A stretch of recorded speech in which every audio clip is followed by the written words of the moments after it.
Hey, how's it going guys? My name is Ray and today I'm going to show you how to make one of my favorite Thai style stir fry, crispy pork belly and Chinese broccoli stir fry, or otherwise known in Thai as Kana Moo Krob. Let's cook. So we're gonna start with the rub for our pork belly. Here I have 4 cloves of garlic, 1 tablespoon of salt, 1 teaspoon of white pepper, 1 tablespoon of black pepper, 1 teaspoon of turmeric powder, 1 star anise, and 1 tablespoon of coriander seeds, and finally 1 pinch of cumin powder. And we just have to mix them all together in a pestle and mortar, then grind them up together until we get paste. The consistency should be like wet sand, something like this. Next we have 2 pieces of pork belly here, probably about 300 grams. All we have to do is just to score the skin. Doesn't have to be perfect, just make sure you got slight openings here and there on the skin, just to make sure the cracklings form evenly. All you have to do is just to coat it with the rub we made earlier. Make sure they're perfectly coated, and to be generous with the coating, we want to infuse the pork with the flavors as much as possible at this stage, because after rubbing it with this paste, we're just gonna leave it to marinate for about at least 20 minutes. And make sure to mop the board with the pork belly, you don't want to miss any of those flavors. And after 20 minutes, you just have to prepare a baking tray lined with baking paper. And also you'll need about 2 skewers here. All you have to do is just to skewer the pork together, just to make sure it stands right up, so that the crackling side is always facing up. If you're working with a pork belly slab, don't bother doing this step because there's no way they can fall to their side. And just give it a press on top just to make sure the crackling forms evenly and there's no folds on the skin. Also, another important step is just to make sure the skin side is dry, so you just gotta dab it with a paper towel and apply about a teaspoon of oil on the skin side just to give it a head start in crispening up the crackling.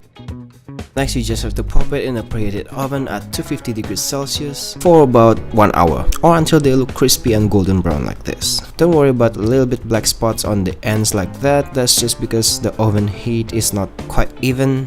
We can always scrape that later. Now for the coating for the pork belly, we're gonna combine 1 tablespoon of plain flour, 2 tablespoons of corn flour, 1 tablespoon of garlic powder, 1 teaspoon of baking powder, and finally a pinch of salt. Then just mix them up all together really well. When the pork belly is cool enough to handle, unskewer them, and we're just gonna slice them as thin as possible.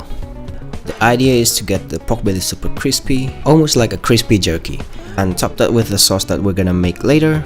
It's gonna make one amazing dish.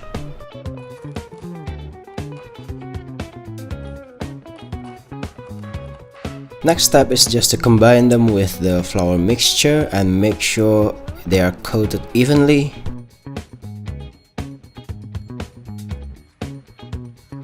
Then we can set them aside until we're ready to cook them again.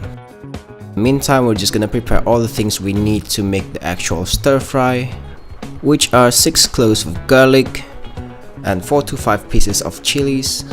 All you have to do is just to slice them one way first, like so, and do a cross chop later so you get smaller pieces. But if you don't mind chunkier garlic and chili pieces, then you don't have to do this step.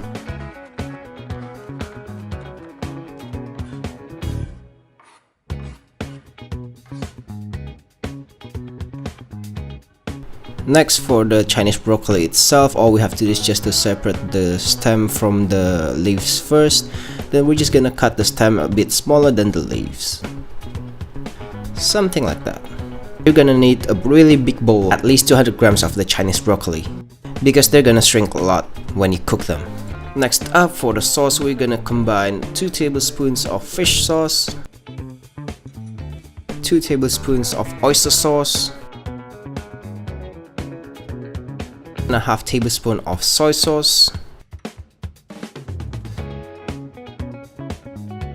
1 tablespoon of sugar, finally a 1/4 cup of hot water.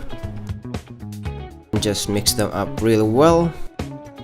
Give it a little taste, then adjust to your liking. I prefer the sauce to have a bit more sweetness and a lot of oyster sauce flavors, so I'm just gonna add 1 more tablespoon of each. But the aim is pretty much to get a good balance of sweet and savory. Kind of balance I'm talking about, it's totally up to you. You adjust the balance based on what you like. That's the whole point of good old-fashioned home cooking, right? Next, heat up some oil in a pan or a wok. This is probably about 2 to 3 cups worth. Heat it up over medium-high heat, and as soon as it started to smoke, you can start frying your egg. But this is how it's traditionally served. Point is to make the egg super crispy on the outside yet still really soft on the inside. It's almost like making a crispy poached egg, or sunny side up, whichever way you want to look at it. But of course, because this is just a topping slash garnish, this step is totally optional. You can skip this if you're not comfortable with it or you don't like eggs.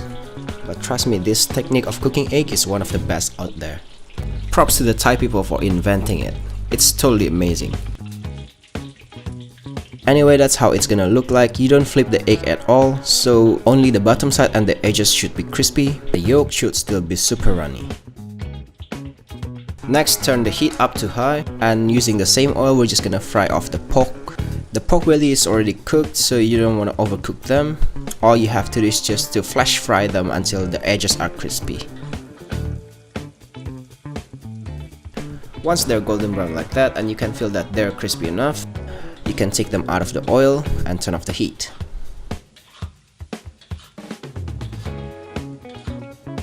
And you can throw away the residual oil. That's why I don't use too much to fry off this pork, because it's just too cloudy to be used again now.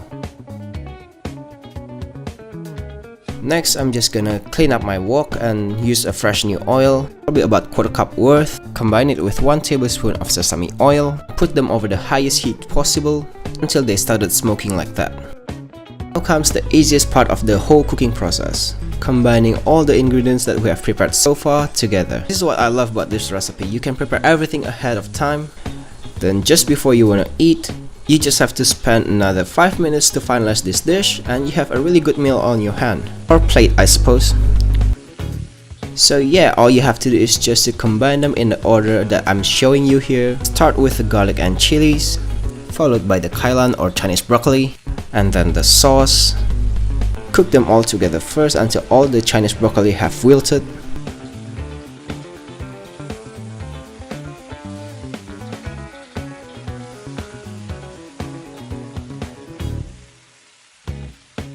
When it looks like that, you can add in the crispy pork belly, mix it around, and turn off the heat straight away. See how easy that was? That was literally a walk in the park.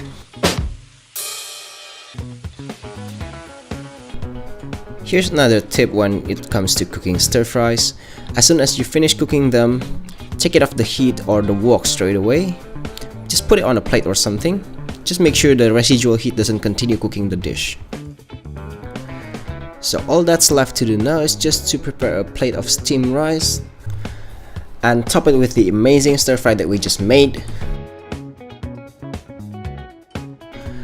And I like to garnish it with a little bit more fresh chilies, just to give it a pop of color, and also I like a fresh chili hit in my dish.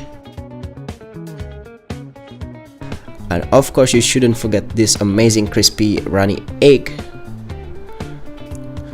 And that, my friend, is one amazing dish ready to serve. So there you have it, guys, my take on one of my favorite stir fries, Kana Moo Krob. I hope you liked that simple recipe, and if you did, don't forget to give this video a like. And as usual, the links and measurements to this video is gonna be in the description box below. And if you wanna see more of my recipes in the future, don't forget to subscribe and follow me on Instagram and Twitter to get latest update my videos. And here are the links to my previous videos, so don't forget to check that out as well. And if you have any requests, don't forget to leave a comment below and I'll get right to it. And yeah, that will be all for today. See you next time, guys. Bye!